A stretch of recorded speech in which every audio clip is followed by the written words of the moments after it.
Good morning. I'm on my way to the warehouse. Gotta pick up some stuff and figured it'd be a good time to. It's always a good time to kill time when you're in the middle of a commute. How do I kill time? Market talk. Video game market talk. I hope the audio comes in okay in the cab of the car here. Haven't tested it out, so this could all be a waste. But let me just start talking to myself. I got a question about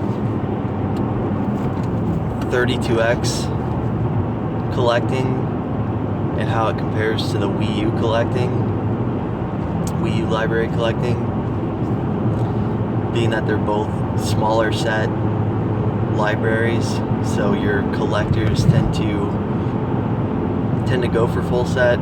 It's very tempting to, if you happen to like the console or for whatever reason it's appealing to collect. So most people, of course, will want the best titles, whether it be the standout rares. In 32X you got Spider-Man, just these iconic, notoriously rare titles. Wii U, you got Devil's Third, and you may not even be into that kind of game, but you're collecting for the Wii U, you're a collector. Devil's Third is one that you'd like to have, So what tends to happen though is with small sets, you get what you want the most on that set, and because it's a small set, you find yourself in a position where closing the gap from what you have to having the entire set doesn't seem too difficult, doesn't seem that financially strenuous. It just becomes an idea that pops in your head. You also get inspired by other people in your community. If you're on social media, using that to learn more about the set you're collecting, you'll see other people that have full set, and again, just that light bulb goes off in your head where you say, oh geez, my shelf of Wii U titles doesn't look that far off from this guy, and he's got every single title. Maybe I should get the remaining 50 games that would complete the set. Full set is a huge game changer for how you analyze speculatively, how you look at a library of games. It's like it's a matter of if. That's the logic situation here, is if. Shit, I gotta focus on driving. Multitasking not the best, so I might witness a horrible car accident here. Don't kill any pedestrians, alright? So it's a matter of if. If it's a small set, and then from there I would apply an and logic function and say, and it's a popular, alluring, there's some merit here that gives this small set even more demand, because among small set video game libraries, you'll have some that of course are much more appealing to collect, much more hardcore to collect for. I'll give you a couple examples. Let's go Atari Lynx versus Neo Geo Pocket. I'm not even going to tell you which one's the more alluring system. You already know. So if you got a small set and it's made by Nintendo, there you go. There's a huge collectible attribute there, Virtual Boy. Then you're going to have demand pressure behind every single title in that library. There's even if let's be hypothetical and say the most common game to check off the list is also the cheapest, and it's also the worst game. So that's a terrible formula, right? It's a sports title. They made tons of them. There's new old stock, and and it's also considered the worst game on the system, it's still a liquid title. It's still something that would sell regularly. There'll always be buyers for it because they'll never be, it won't be an expensive game, but somebody, unless supply completely runs out, but it adds demand behind every title in the library. And of course, the titles with the most upside, speculatively, would be those that are very hard to find and have a lot of either gameplay demand, some kind of subset appeal also, to be hypothetical. I'll use Jack Bros. I mention that title a lot because there's a lot of collectible attributes going for it, but that one's arguably the hardest to check off the list. Very rare game, and you might be a full set Virtual Boy guy that's having to compete against SMT collectors, Persona collectors for that title, competing against people that are trying to full set Atlas, all Atlas games ever made. So that's going to put a lot of pressure behind an already, title that doesn't come up for sale very often. It's going to crank the price up. Bid wars will break out. So the specific question was 32X and Wii U. I love that. I love the duality here. They've got that full set factor going for them, but they're completely different eras.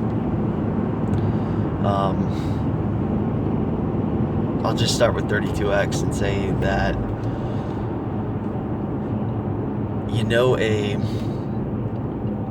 a title or even a set of titles within a library have some value upside when they're currently selling for or buy it nows are listed for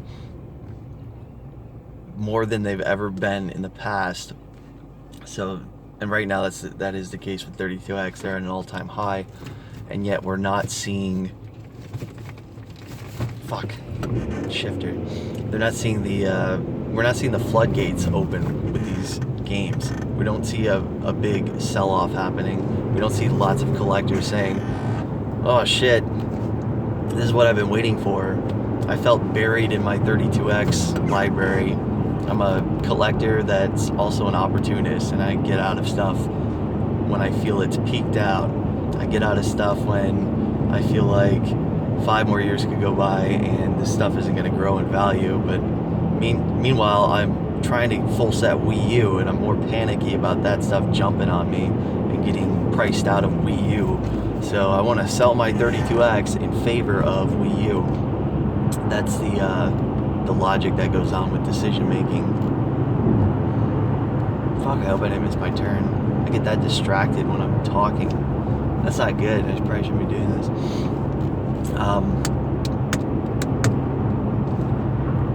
So we're not feeling that at all with 32X. Definitely has upside from where it's at. You just feel it. If anything, it's getting listed less frequently than ever, and there's all the incentive in the world for people to come off their 32X games. They can set records with it, but they're not. Obviously, CIB is always the way to go. As collecting matures, and as only the hardcore guys stick around and go for hardcore stuff, and your casual collectors are, whimsically come and go. One second, I'm gonna pause. I gotta focus here. Okay, I'm back, or at least I hope I'm back right now. So anyways, I was saying, whimsical collectors come and go. So it's your Mushas, it's your stadium events, it's your NWCs that are some of the guaranteed long-term nothing but upside, 50 to 100 years from now, they'll just keep climbing. So I guess that's a hyperbole. That's one end of the spectrum where you get your hands on absolute god tier, end all be all, holy grails of video games, and you have yourself a great investment piece. It's just a matter of what margin do you want at what amount of time being held on to. Terribly said there, but do you want to sell off at 250K after owning it for a couple years and that you're netting 50K profit, or if you hold it for 10 more years, you might be able to sell it for $1 million, talking gold NWC or something impossible to get your hands on, but that's the extreme of the spectrum. And then somewhere in between would be stuff like, very high-end stuff that's already clearly established, Rule of Rose, Panzer Dragoon Saga, Snatcher. These all have fantastic long-term value, upside, safe, holding their value, despite being very pricey. That's where it may feel like it's kind of risky putting $1,200 into a Panzer Dragoon Saga, but I feel better about investments like that than, say, going for full set Wii U, knowing that 75% of your library, if collecting takes a little dip, is going to be unsellable, very cheap. So that's why I was saying CIB 32X, definitely the way to be, because that's where you're always going to have demand. You're always going to have demand that's finding trouble getting the condition that they're looking for. Cards could hit the market if people start falling out of collecting. It's most likely going to be card-only copies of 32X games from those whimsical collectors that come and go. It's your hardcore guys that go for mint, complete in box and sealed stuff, and even when they decide to get out of the market, they still know what they have, they know how rare it is, and they know that they can ask a premium and take that chance that somebody's going to come along and buy from me and I'm going to have a profit on my hands, weighed against the chance that, what if there's a bunch of other people that start dumping their CIB 32X games? It's kind of too rare for that to happen, So when the decision-making process goes through their mind, it's like, I don't know, everyone just kind of agrees that I should put a buy it now of $500 on this baseball game on 32X. Why? Because I'm smart. I was smart enough to acquire it in the first place, which is, let's talk about World Series 95. I think that's the rarest game in the 32X library. A lot of people think it's Spider-Man. Spider-Man definitely is the most collectible, very, very rare game. But this World Series 95 game, I believe, has less selling metrics. Price charting's very inaccurate. It's not a great source, but it is a good indicator. And so we got a very rare baseball game in the 32X library.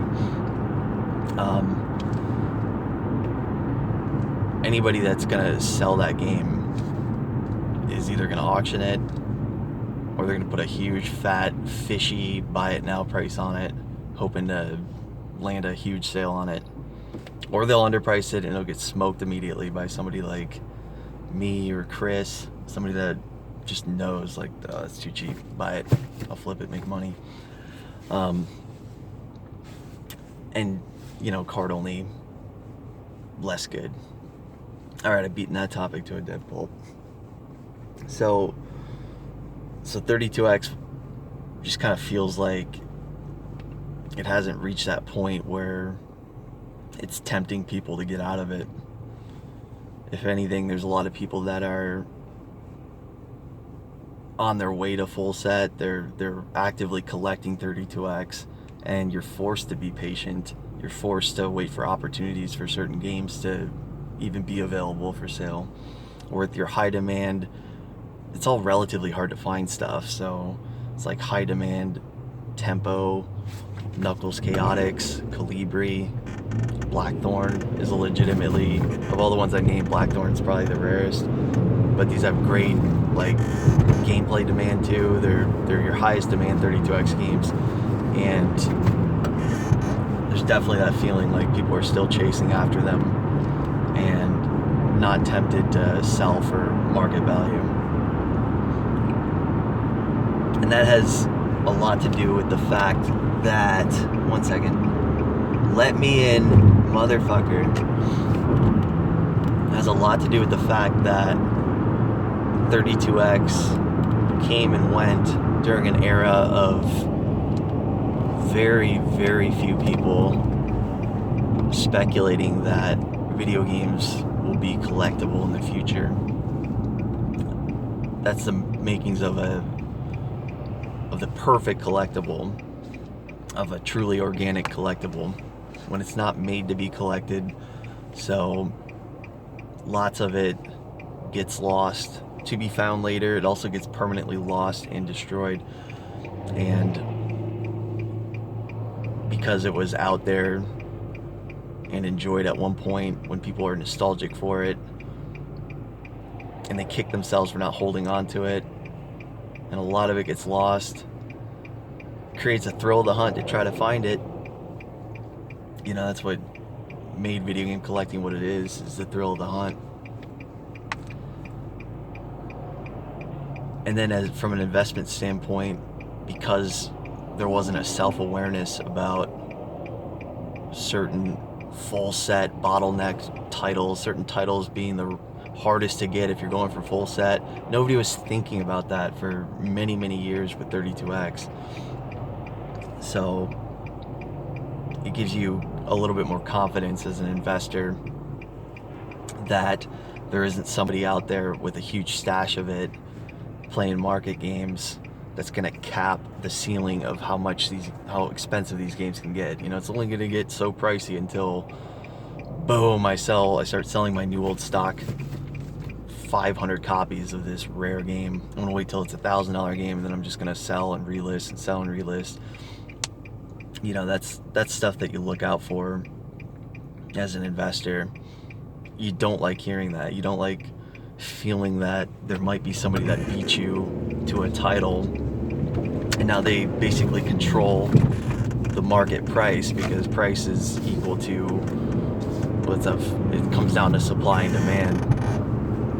You know, that's a weird thing to think about, where some games are much more common than others, but their demand factor is so much bigger. Pokemon, Mario, Zelda,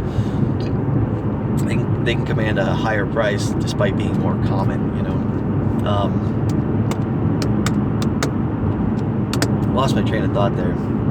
Ready to jump over to Wii U, which Wii U, on the other hand, is a completely speculated market, and it was from the get-go. I mean, shoot, it was like a few months into the Wii U coming out where it was like the end was in sight. This thing just felt like Nintendo's Dreamcast. Like, oh man, Nintendo made an oopsies. This thing is doomed. It's destined to fail. And then collecting is so self-aware at this point that people are thinking, Virtual Boy, Nintendo failure, small set collecting. Get my hands on stuff. I want more than one copy. I want as much as I can get. That really caps your ceiling of expectations. Fuck. Let me get in this lane. Sorry, guys.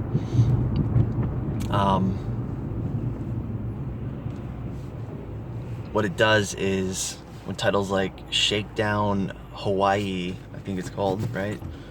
The last physical Wii U game that's licensed to the set from an LRG type of company, a very self-aware company that marketed straight to addicted investors and people that like to scalp on stuff and make easy money. I've seen many people in Wii U communities hoard, 20, 30 copies of that game. Like, what are you expecting with this game?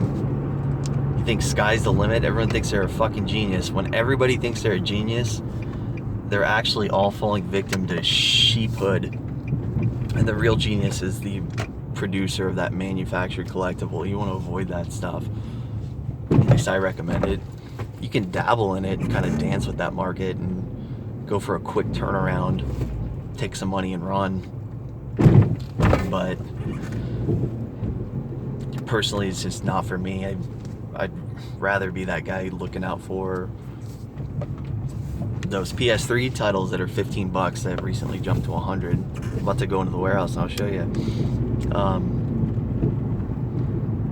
So because Wii U is like that, there are so many distributors that have their hands on piles of new old stock of titles like Hello Kitty Cruisers, D3 published games that are seemingly very low print, but there is a difference between low print, true rarity, and also under circulated, hard to get your hands on because you don't know where to get one. And I guess I'm filming this orientation. 21 minutes, not bad. And so what's, for all intents and purposes, as a collector seeking full set, seeking out these titles, there really is no difference between a super low print run title that you're having trouble finding. Maybe you're having trouble finding it for what you consider a fair price. What's the difference between that and a title that is under circulated? Holy shit. Spider-Man.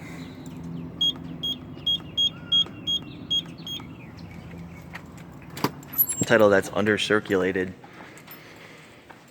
and the sellers that have the supply of it, it's called new old stock, when they've got all the sealed copies, when they're not putting it on the market, or when they have one sample of it on the market and you don't know how much depth of supply they have, you just know that they're selling brand new copies for $70 and rarely comes up used, just under circulated.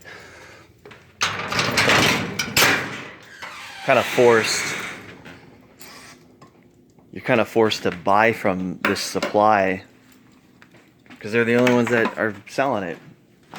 They dictate the price.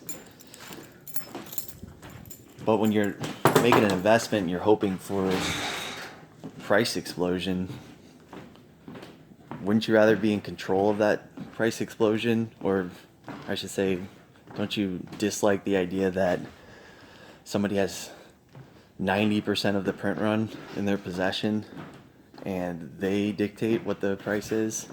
Don't you wish you knew that person? Don't you wish you knew Bobby B? Don't you wish you knew Deal Tavern? So that's my take on Wii U. Really the best investment pieces in the Wii U set. Place a pigsty, by the way, holy shit. The best titles are actually published by Nintendo. Those get fully distributed. Those circulate. Those have tons of demand. And those are your ones that when people are struggling to find the stuff locally and all that demand bottles up on eBay, and it's all about, are there enough copies to go around for Paper Mario Color Splash, for that WarioWare game? What are some other good Nintendo published? There's the Switch. That's kind of your sheepy mindset, is like, well, if it's on the Switch, that kills it on the Wii U. It's garbage. But if they never port it, games like Paper Mario, there was another one. I know WarioWare was one. There's a couple. Tell me in the comments if anybody knows some of the other ones. And there's always speculation as to, are they gonna come out with that? Did Pikmin 3 ever come out to the Switch? I forget. That's kind of a sheep mindset to be like, that makes or breaks it. Give it time, and you could see a a turnaround of opinions where people will say, hey, the control scheme was so different on the Wii U. Yeah, there's this boring or switch port version of it, but like there's a lot of features that make the Wii U one appealing to me. How about Breath of the Wild? You got a Wii version of Twilight Princess, but it controls differently. And then you've got this GameCube version of it. It's lower print. It's a great game, a legendary game. It's valuable on GameCube. Go figure. So I look at games like Breath of the Wild on the Wii U and I say, cool, that's a good one. I know a lot of WATA speculators go nuts for like first print Breath of the Wild on Wii U. That's one that they're big on. I'm big on it too. I see that happening. Even just for CIB players copies, even disc only. Shit, that game could very well become pricey. I like a lot of those. This is cliche too, where a lot of people went out and collectors are holding on to them. But the collector's edition Zelda stuff that have the amiibo pack-ins, that stuff is, there's going to be not enough of that to go around for the people that need that on their shelf. Devil's Third, probably going to keep getting pricier. Nintendo's a little bit more honest about their print runs. And they don't let savvy resellers like Deal Tavern get their hands on stock like that. It gets distributed properly. It gets bought up by collectors. Yeah, there's a lot of people that have multiple copies of it that are gonna start selling if it. Here's a fact, or here's a concept I wanted to make an analogy, but it's tough. I was gonna make an electronics analogy with like sine waves and certain electrical components that can. Oh my God, what a terrible analogy! It's been too long since I learned this stuff for me to make a great comparison here, but I was gonna say it's like a capacitor or maybe a transformer, I forget. But you got AC, you got a waveform that goes up and down, up and down. That's kind of like a market.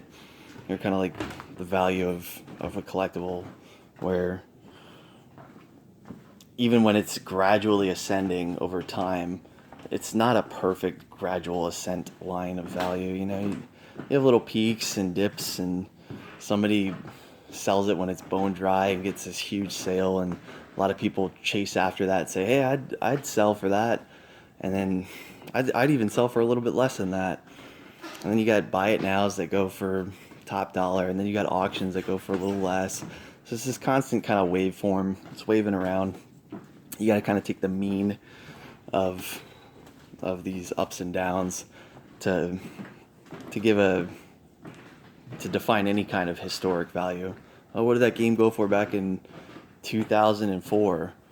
Well, it went for this and that, but you kind of average it out and say it was around that value.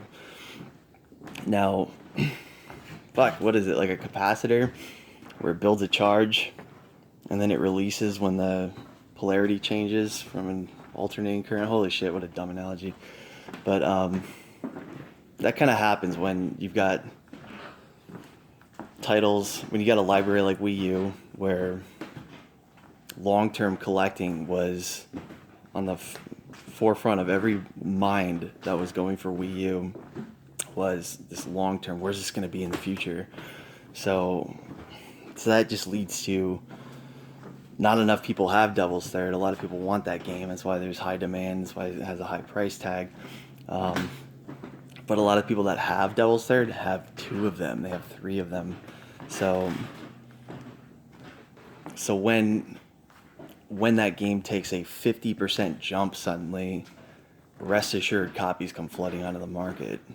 Helps bring it down a little bit, bring it back to where it was. Not quite, still be up a little bit. And that's just the way it goes. Whereas 32X, man, 32X, you could have a title that hasn't surfaced for a couple years. Last sale was auctioned for $150. 2 years go by, buy it now, $700, gets bought. 2 months go by. It's like I use this metaphor with the homie Chris. We say it's like shaking the tree. $700 sale, huge record sale on this rare title. Like, the tree's shaking, man. Is there any fruit that's gonna fall out? And the stuff is so rare that it doesn't. Or maybe a couple months go by and a fucking melon drops out of that tree. $1,500. Fuck it, I don't care. I got the complete set. This would break my set if I were to sell this game. But I'll put it on eBay, I'll put it on the market. I'm just gonna be outrageous with my number. And honestly, is it all too outrageous? Is it really all too outrageous? You know? Nobody else is willing to cave and let go of their copy. You start thinking, there might only be 100 out there, you know? This thing is that fucking rare. So, that's kind of my take of different eras where full set is kind of the name of the game with the library. Scary when you're dealing with a retro set and when you find yourself with a few titles to go for full set. And you were smart and you got the highest demand titles knocked out of the way, but you start to become one of those guys that I like to talk to. I like to say, I learned, like, for example, I learned NES very well when I had a game store, and NES was the most popular thing to try to go for, and full setting was a big thing. A lot of people would go for the heavy Taito stuff. They would have that stuff already. When they got down to 30 titles to go, you bet your ass people like me were like, what's your list? Let me see your list. Start seeing games like Casino Kid 2 on your list, on everybody's list. You start to really get an idea of like print runs, you know, like I know which games are the rarest on NES. They're not necessarily your hottest, most highest demand titles. And so when you're in that smaller set, 32X, Virtual Boy, sometimes it's those, nobody really cares about this title, but I'm having trouble getting it. Those are kind of scary. Those can get sparky. Like, those are the ones I say, don't really hesitate. Don't be too thrifty about. Like, secure it if you're going for full set, because there are others like you. And it's kind of taboo to hype them up. If you're in that community in a Facebook group, it's all about 32X collecting. You know, they don't like when you say, hey, I got 5 titles to go. I really need these 5. I already got all the popular ones. I got Blackthorn, I got Spider-Man, I got Calibri, Knuckles. I got all those. I just need X, Y, and Z. Because there's other people that are like, fuck, I need those too. And yes, I've been looking for months and none ever pop up on eBay. Oh shit, I can feel the competition of another guy, another hungry mouth to feed on a title.